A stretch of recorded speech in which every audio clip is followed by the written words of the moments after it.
যে সামনে রমজান মাস, আরে আজকে স্লোগান বলা হয় খেজুরের পরিবর্তে আপনারা বড়ই কিনে খান।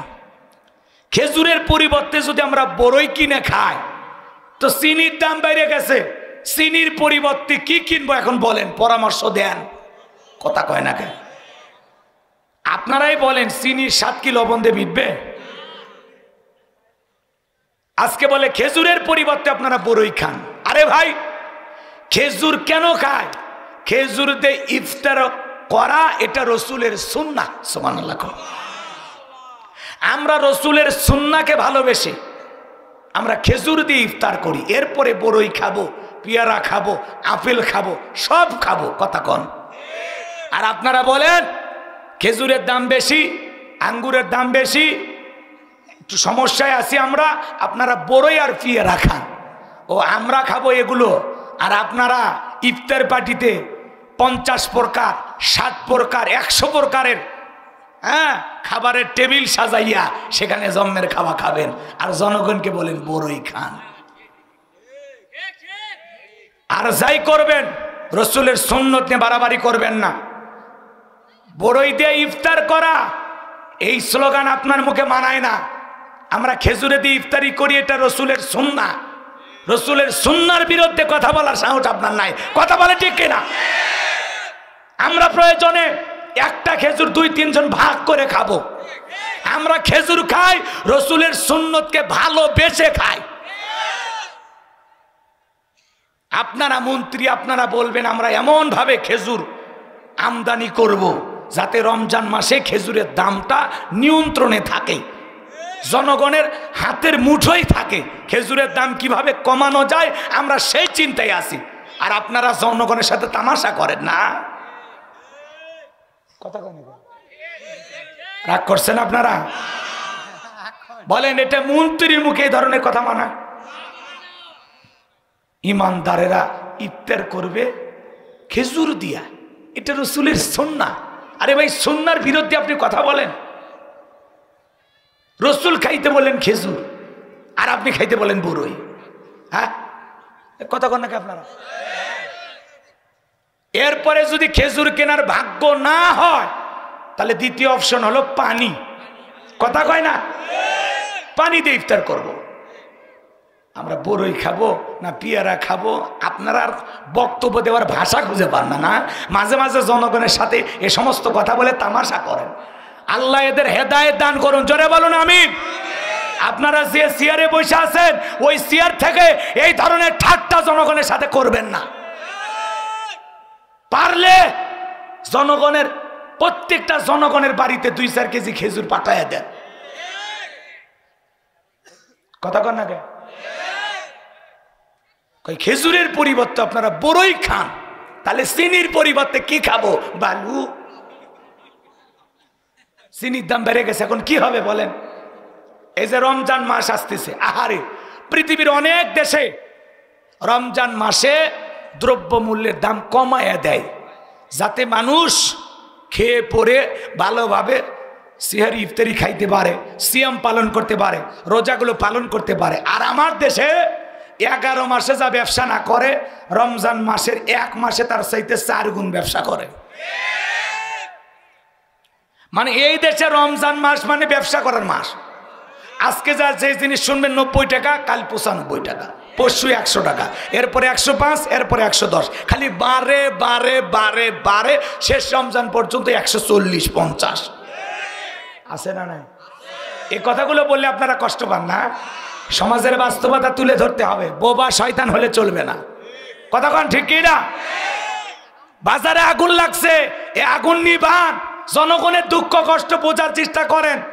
কত গরিব অসহায় বাজারের ব্যাগ নিয়ে বাজারে গিয়ে কান্না করে, এই গরিবের চোখের পানি আপনাদের নজরে পড়ে না? আপনারা জনগণের দুঃখ না বুঝে তামাশা করেন।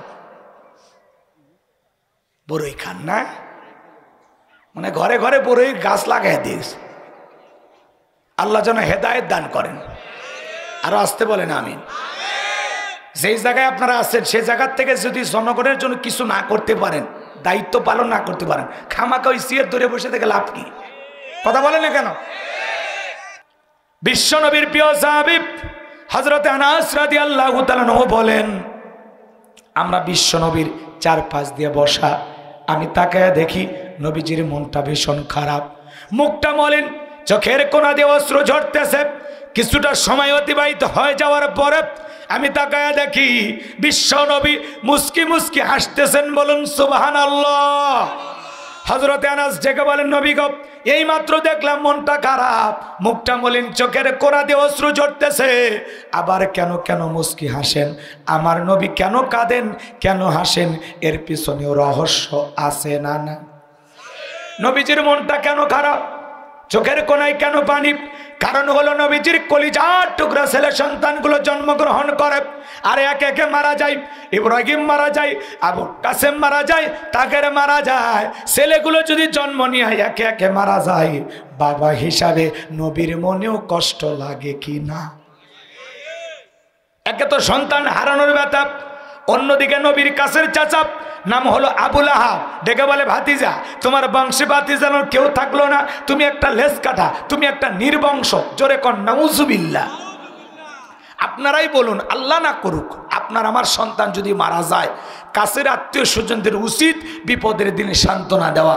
বাবা তুমি সবর করো, জীবন মৃত্যুর মালিক আল্লাহ, আল্লাহ সন্তান দিয়েছে, তুমি মন খারাপ করো না, সবর করো, ধৈর্য ধারণ করো।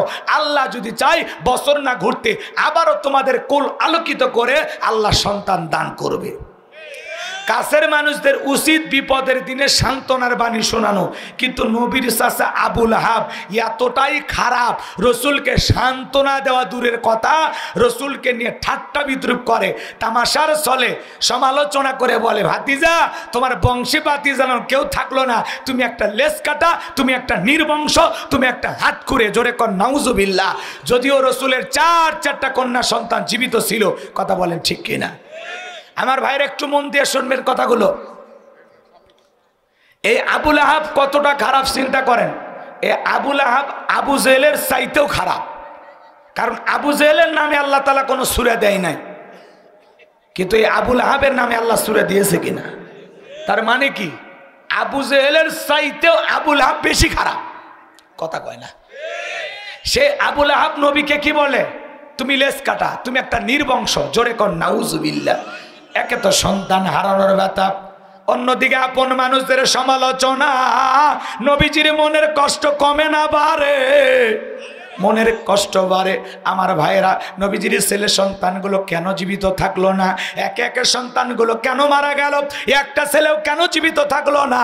অনেক পয়গম্বরের ছেলে জীবিত ছিল, নবীর ছেলে নবী হয়েছিল, কিন্তু বিশ্ব নবীর ছেলে সন্তানগুলো কেন জীবিত থাকলেন না?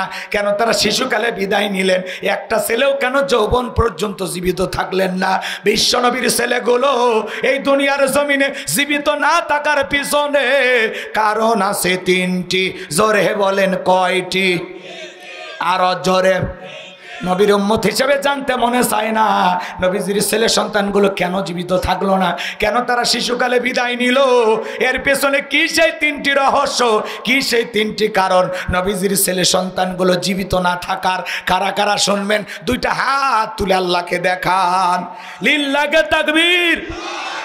হাত নামান। নবীর উম্মত হিসাবে জানতে মনে চায় না রসুলের ছেলে সন্তানগুলো কেন জীবিত থাকলো না? কি সেই তিনটি কারণ বলবো? তাহলে 3 নম্বর আয়াতের আলোচনা শুরু করা লাগবে। আমি কি 1 নম্বর আয়াত বাদ দিয়ে 3 নম্বরে যাব, নাকি আস্তে আস্তে শুরু করা যাক? ধৈর্য আছে তো ভাই? ইনশাআল্লাহ। নবীর সম্মান মর্যাদা নিয়ে 2-1টি কথা বলবো, একটু হৃদয় দিয়ে অনুধাবন করবেন। অনেক জায়গায় আমরা ওয়াজ করতে যা বলি, ভাই বলেন তো আমাদের নবীর নাম কি? বলে হুজুর আব্দুল কাদের জিলানী। পীর সাহেবের নাম মুখস্থ আছে, কিন্তু দয়ার নবীর নামটা মুখস্থ নাই। এরকম কপাল পোড়াও 2-1জন আছে না নাই? আমার ভাইয়ের, রসুলের আলোচনা শুনে আপনার দিলের ভিতরে রসুলের প্রতি যদি ভালোবাসা 100% থাকে, তাহলে আজকের মসজিদ থেকে, আজকের জান্নাতের বাগান থেকে আপনি উঠতে পারবেন না। কথা বলেন ঠিক কিনা? আর রসুলের আলোচনা শোনার পরেও সেই মসজিদ থেকে যদি আপনি উঠে যান, তাহলে রসুলের প্রতি আপনার 100% ভালোবাসা নাই। কথা বলেন ঠিক কিনা? নবীকে নিয়ে আলোচনা হয়, সেই মসজিদ থেকে উঠে যায়, ও তো কপাল পোড়া। কথা কয় না? কষ্ট নেবেন না বাজান গো আমার। নবীজির ছেলে সন্তানগুলো কেন জীবিত থাকলো না? কি সেই 3টি কারণ? অবশ্যই আমি আপনাদের সামনে বলবো, যদি আল্লাহ তাআলা সময় দেন। আপনারা একটু সময় দেন, আল্লাহ তাআলা যদি দয়া করেন। আমি যে কথা বলতে চাচ্ছিলাম বাজান, একে তো সন্তান হারানোর ব্যথা, অন্যদিকে আপন মানুষদের সমালোচনা, অন্যদিকে সাহাবায়ে কিরাম যারা ইসলাম ধর্ম গ্রহণ করে কাফের বেঈমানরা তাদের উপর নির্যাতন জুলুম চালায়। হযরতে বেলাল তখনও কালেমা পড়ে মুসলমান হন নাই। বিশ্ব নবীজি রাতের বেলায় দারুল আরকামে বসা, নবীজির সামনে উপস্থিত হয়ে নবীজির চেহারা মোবারকের দিকে তাকাইয়া ডেকে বলেন, নবী গো, আপনার চাইতে সুন্দর মানুষ আমি জীবনে কোনোদিন দেখি নাই। আপনার আমার নবী কতটা সুন্দর ছিলেন জানেন? হযরতে সাবের রাদিয়াল্লাহু তাআলা আনহু বলেন, পূর্ণিমার রাত আমি রাসূলের বাড়িতে গিয়েছিলাম, সেদিন দেখেছিলাম চাঁদ উদয় হয়েছে দুইটা, একটা চাঁদ আসমানে আর একটা চাঁদ জমিনে। হযরতে সাবের রাদিয়াল্লাহু তাআলা আনহু বলেন, আমি একবার আকাশের পূর্ণিমার চাঁদের দিকে তাকাই আর একবার বিশ্ব নবীর চেহারার দিকে তাকাই। হযরতে সাবের রাদিয়াল্লাহু তাআলা আনহু বলেন, ওই আকাশের পূর্ণিমার চাঁদের চাইতে বিশ্ব নবীকে আমার কাছে বেশি সুন্দর মনে হয়। আপনার আমার নবী কতটা সুন্দর ছিলেন জানেন?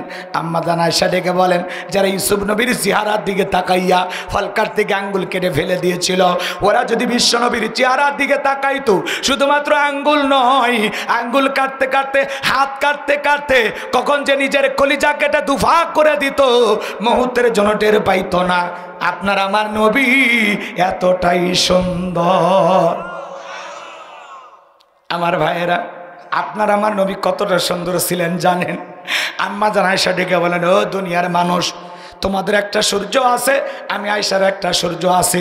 তোমাদের সূর্য উদয় হয় দিনের বেলায়, আর আমি আয়েশার সূর্য উদয় হয় রাতের বেলায়। বলেন আল্লাহু আকবার। আম্মা জান আয়েশা একদিন সেলাইয়ের কাজ করতেছিলেন, হাত থেকে সুইটা পড়ে গেল, বাতিতে কোনো তেল ছিল না, বাতি জ্বালাইতে পারলেন না, অপেক্ষায় বসে থাকলেন। বিশ্বনবী যখন এশার সালাত আদায় করার পরে ঘরের ভিতরে প্রবেশ করলেন, ঘরের ভিতরে ঢুকে বিশ্বনবী সর্বপ্রথম আম্মা জান আয়েশাকে সালাম দিলেন। নবী ঘরে ঢুকে তার স্ত্রীকে কি দিলেন? সালাম দিলেন। রসুল যদি ঘরে ঢুকে তার স্ত্রীদেরকে সালাম দেন, উম্মতের ঘরেও এই আমল চালু থাকার দরকার আছে না নাই? বিবিকে সালাম দেওয়া রসুলের সুন্নত। কথা বলেন ঠিক কি না? বাড়িতে যা সালাম দিবেন, আসসালামু আলাইকুম রহিমা, কেমন আছো সোনা, ঘরের দরজাটা খোলো না, আমি তোমার লিটনের বাপ, তোমার দিওয়ানা। বউ খুশি হয়ে দরজা খুলবে। কথা বলেন ঠিক কি না? কিন্তু আমাদের ব্যবহার এত মিষ্টি না, সবসময় মেজাজ গরম। বাড়ির দরজায় যে চিৎকার মেরে ডেকে বলে, রুবেলের মামে দরজা খোল, বেশি দেরি হলে দরজা ভাঙ্গে ফেলিয়া দিয়া তোর পিঠের ওপর আজকে যে হবি রে। ভিতর থেকে বউ বলে, এটা স্বামী না সেকেন্ড আজরাইল। কথা কন। বাড়িতে ঢোকে বউকে সালাম দেয় না, বউও সালাম দেয় না, স্বামীও সালাম দেয় না, দুইজনেই বোবা। কথা কন না কে? সালাম আছে যেখানে শান্তি আছে, সালাম আছে যেখানে সমাধান আছে। অনেক বড় বড় সমস্যা সালামের মাধ্যমে সমাধান হয়ে যায়। স্বামী স্ত্রীর মধ্যে সালাম আদান প্রদান হলে একে অপরের প্রতি শ্রদ্ধা, বিশ্বাস, ভালোবাসা, ভক্তি বৃদ্ধি পায়। আল্লাহু আকবার কন। বউকে সালাম দিবেন, পারবেন তো ইনশাল্লাহ? এরপরে যদি লোকজন না থাকে, বইয়ের হাত ধরে মুসাফা করবেন। কার হাত? এ যুবক, কার হাত? কথা কয় না। তোদের বউ নাই? এতিম তোমরা? যুবক মানুষ কথা কয় না। এ কার হাত? আরো জোরে। বইয়ের হাত, পাশের বাড়ির ভাবির হাত না, ধরলে ঝাঁটা দিয়ে পিটাবে। বইয়ের হাত ধরে মুসাফা করবেন। একেবারে যদি ময়দান ফাঁকা থাকে, কোলাকুলিও সেরে নেবেন। প্রথমে সালাম, এরপরে মুসাফা, এরপরে কোলাকুলি যদি আপনি করতে পারেন, আপনাদের দাম্পত্য জীবনের ওপরে আল্লাহর পক্ষ থেকে 3টা রহমত নাজিল হবে। একটু জোরে কোন সুবহানাল্লাহ। আজকে মুসলমান, আমাদের পারিবারিক জীবনে, দাম্পত্য জীবনে সুখ নাই, শান্তি নাই, খালি অশান্তি আর অশান্তি। কথা কয় না। এর মূল কারণ, সকালে বিয়ে করে বিকেলে তালাক দেয়, সন্ধ্যায় বিয়ে করে সকালে উঠে তালাক দেয়। বিচ্ছেদ কমেছে না বেড়েছে? জোরে বলেন। এই তালাক হলো নিকৃষ্ট, হালাল। এরপরে তালাকের সংখ্যা আগের তুলনায় কমছে না বাড়ছে? আমাদের দাম্পত্য জীবনে সুখ নাই, শান্তি নাই। বিশ্বাস করেন, কোনো কবিরাজের পানি পড়া লাগবে না, কোনো হুজুরের দোয়া তাবিজ লাগবে না। রসুলের 4টা সুন্নত যদি প্রত্যেকটা মুসলমান তার পারিবারিক জীবনে আমল করে, এই রসুলের 4টা রোমান্টিক সুন্নত যদি আপনারা জীবনে আমল করতে পারেন, আপনাদের দাম্পত্য জীবনে কোনোদিন বিচ্ছেদ ঘটবে না, তালাক হবে না, মৃত্যু পর্যন্ত সম্পর্ক টিকে থাকার গ্যারান্টি। বলেন আল্লাহু আকবার। আরো জোরে বলেন আল্লাহু আকবার। কয়টা সুন্নত? 4টে সুন্নত কি কি শুনবেন? কারা কারা একটু হাত তোলেন তো দেখি। লিল্লাহি তাকবীর। হাত নামান, হাত নামান। এখনই যদি আমি সুন্নতগুলো বলা শুরু করি তাহলে আলোচনা এলোমেলো হয়ে যাবে। একটু অপেক্ষা করেন, শেষের দিকে যা বলবো ইনশাআল্লাহ। কষ্ট হচ্ছে বুঝি আপনাদের, মন খারাপ করবেন না বাজান গো আমার। বিশ্বনবী সালাম দেওয়ার পরে ঘরের ভিতরে প্রবেশ করলেন, আমরাও স্ত্রীকে সালাম দিয়ে ঘরে ঢুকবো। চাচা ভিক্স নেওয়া যাবি না? চাচি নাই আছে না? আজকে সালাম দেবেন না? দেন। চালু আছে বেটা, চল চালু আছে আমল। লিল্লাহি তাকবীর। দেখেই বোঝা যায় আল্লাহওয়ালা মানুষ। কথা কয় না কে? বউক সালাম দিবেন। জয়পুরহাটে ওয়াজ করছি, এক যুবককে হুজুর বউক সালাম দিতে গিয়ে শরম লাগে। আমি তখন বললাম বিয়ে করছো তুমি? কি কর হুজুর, বাচ্চা কাচ্চা হয়ে গেছে।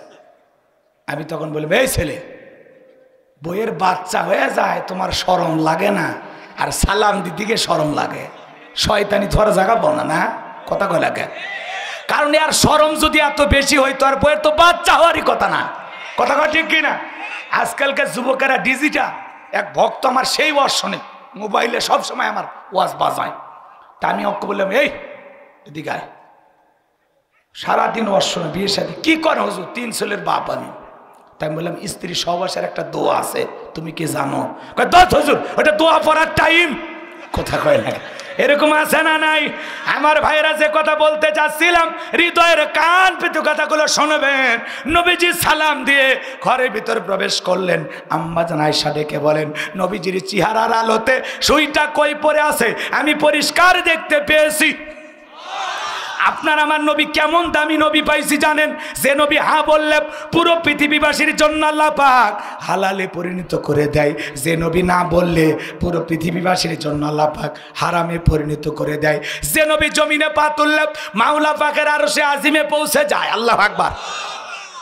যেদিন এদিক খেয়াল করেন, আল্লাহ রসুল মিরাজে গিয়েছিলেন, সেই দিন রসুলের পায়ে ছিল সেরা স্যান্ডেল, জুতো সেরা। বিশ্বনবী যখন জুতাটা খুলতে চায়, আল্লাহ ডেকে বলে বন্ধু আপনার জুতা খুলবেন না। সুবহানাল্লাহ কোন। মুসা নবী তুর পর্বতে যায়, আল্লাহ কয় জুতা খোলো তারপরে ওঠো। কথা কয় না? আর আল্লাহ রসুল মাওলা পাকের খোদ রাজধানী আরশে আজিমে চলে গেছেন, আল্লাহ তাআলা ডেকে বলে বন্ধু জুতা খুলবেন না। রসুলের জুতার পরশে মাওলা পাকের আরশ ধন্য হয়ে যায়। সেই রসুলের উম্মত আমরা। কথা বলেন না কেন? কি দোয়া করছিলেন আল্লাহ শেষ জামানার নবীর উম্মত বানাও?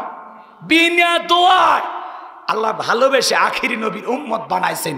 এটা যে কত বড় তাকদীর, এটা যে কত বড় কপাল, আমরা যে কত বড় সৌভাগ্যবান, শুকরিয়া আদায় করে শেষ করতে পারবো না। শোনেন, যে নবী আসমানের চাঁদের দিকে ইশারা করলে চাঁদ 2 টুকরো হয়ে যায়, যে নবী জমিনে পথ চললে আসমানের মেঘ এসে ছায়া প্রদান করে, যেই নবীর চেহারার ওপরে মশা মাছি পড়া হারাম, যেই ছাগলের স্তনে দুধ নাই, রসুল যদি হাত লাগায় দিতেন দুধে পরিপূর্ণ হয়ে যেত। যেই খাবারটা 2-3 জন মানুষ খাইলে শেষ হয়ে যাবে, ওই খাবারে যখন রসুলের হাত লেগে যেত, শত শত মানুষ খাইয়াও যেমন খাবার তেমনি থাকে।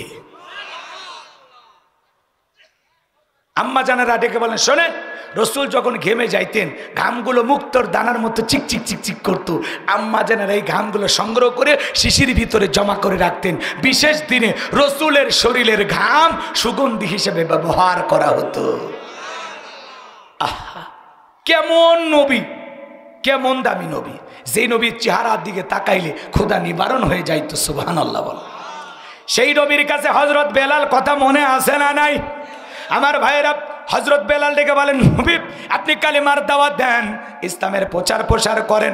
নবী গো আমার একটু কালেমা পড়ে মুসলমান বানায় দেন।